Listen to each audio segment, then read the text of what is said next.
начала времен человек искал ответы на вечные вопросы. Кто я? Зачем я здесь? В чем смысл моего существования? Многие великие инкарнации и пророки пытались пролить свет на эти загадки и направить человечество на путь духовного пробуждения. Как разнообразные цветы на одном древе жизни, они говорили о единой истине, используя различные метафоры. Будда видел просветление как ответ на все наши страдания.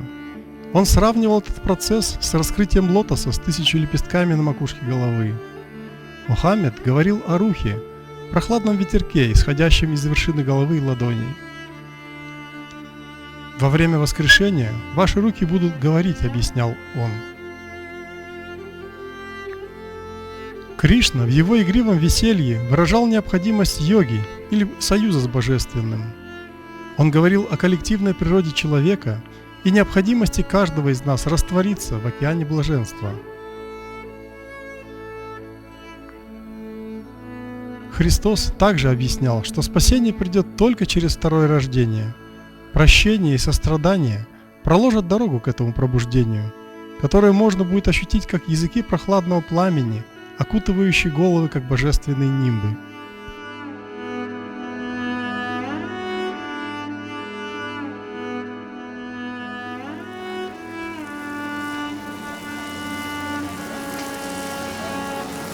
I was very lucky that I was able to meet with Shri Mathaji when I was about 18 years old. And she was staying in Bombay, and she was at that time the wife of the chairman of the Shipping Corporation of India. My mother knew her, so we went over to her home, and my mother said, "Here is a special person, and you'll feel good if you meet her." There were not that many people. There were a few people in Bombay. They'd meet for meditation. In fact, when they met for meditation, Shri Mataji herself would be there, sitting in front of everybody. But it took a few years after that to fully realize the power of the vibrations.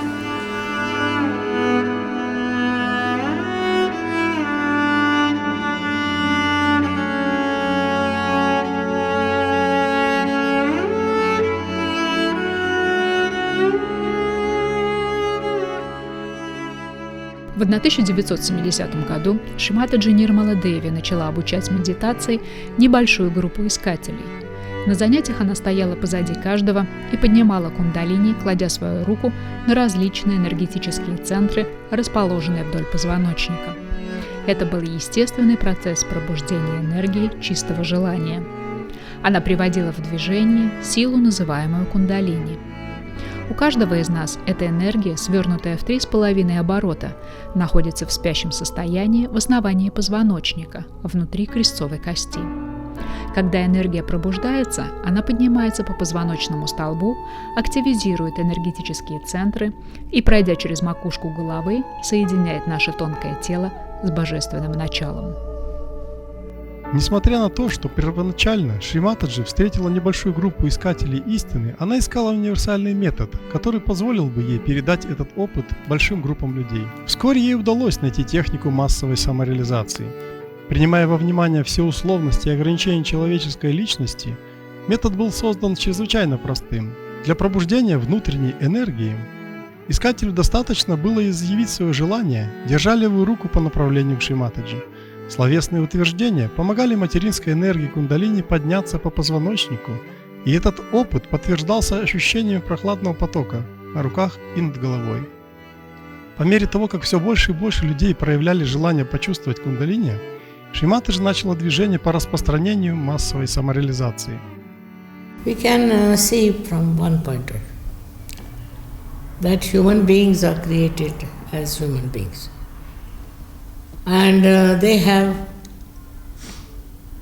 mental, emotional, all these sides. Now they are guided by their emotional side, maybe mental side, also depending on the birth and all that. So they are bound by all these things. We have within us a power. I call it as Kundalini, which is kept in the triangular bone, which is sleeping there. So when you awaken that Kundalini, she passes through these various aspects of her life and she enlightens them. Not only enlightens them, but she binds them and makes them one. That is where we become above all these things and we become ourselves. Начав в 1970 году, Шри Матаджи проводила программы массовой самореализации в 65 странах мира, начиная от России и заканчивая Австралией. В 1995 году на публичной программе в Бомбее она подняла кундалини около 100 тысячам человек. Не находя свободных мест в холле, люди сидели на улице и, не имея возможности услышать всю лекцию, просто протягивали руки и чувствовали радость. When I came to Sri Matаджи, I was the child of my generation. And then, with this sort of very permissive lifestyle that we had, our generation, then when you come to someone like Sri Matаджи, who is purity herself, and all your chakras are basically in jeopardy, all your chakras are more or less broken. And it's really hard because visibly, Sri Matаджи was working on me, and then she was going and vomit in the bathroom next minute because my system was really damaged by the lifestyle, which was basically the lifestyle of a kid of my generation. And when she came and she told me what she was here for, what she had come for, what she was going to give mankind, what she was giving mankind already, then that was making the whole thing meaningful, the whole course of history.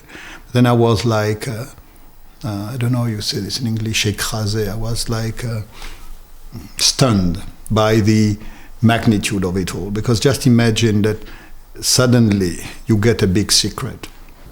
You are your own master, no doubt, but you have to be made into it. Unless and until you are connected to the means through this, unless and until you are baptized, you are not your spirit. Now the spirit resides in your heart. Nobody knows, you see. He resides in your heart. But you are not aware of it. When the Kundalini passes through these various centers and pierces through this one, then the seat of the spirit is here. If it doesn't work, we'll work it out later. The chakras are simply anatomical locations that are physiologically understandable by terms of autonomic nervous plexi. So this is the cardiac plexus, the heart chakra is the cardiac plexus. The Vishuddhi is the cervical plexus. Now, what I don't understand is how you can get cool air coming out of your head. That's not part of my training. There is no way in allopathic medicine, in Western teaching, that you get cool air coming out of your head, and as it goes past here, you go into meditation. The knowledge about this subtle system, that is the Kundalini, about the 7 chakras, and about these 3 energy channels, all this is described in Yoga Sutra. What Sri Mataji has given to us, she has described how each energy centers, they are controlling different organs of our body. Any disease is because of some imbalance in these energy centers. The correction can be effected only with the Kundalini awakening. When this union of your own divine energy with the cosmic energy takes place, then yoga is said to have occurred.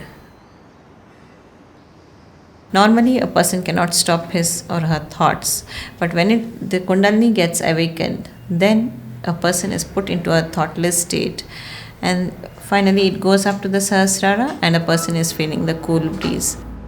Йога или энергетический союз превратилась в практику, не требующую больших усилий. Отпала необходимость стоять на голове или покупать дорогостоящую мантру. Получить свое просветление в сердце Лондона стало намного проще, чем в Гималаях. Не нужны стали и визиты в кабинет психолога. Шри Матаджи не переживала по поводу количества людей на программах. Ее больше интересовало качество искателей. Она никогда не брала денег за самореализацию или разработку своего метода. Более того, вкладывала собственные средства в развитие Сахаджа Йоги. До последнего дня Шри Матаджи была уверена в том, что нет необходимости платить за свой собственный духовный рост. All these ideas about religion and God and all that must be again reformed.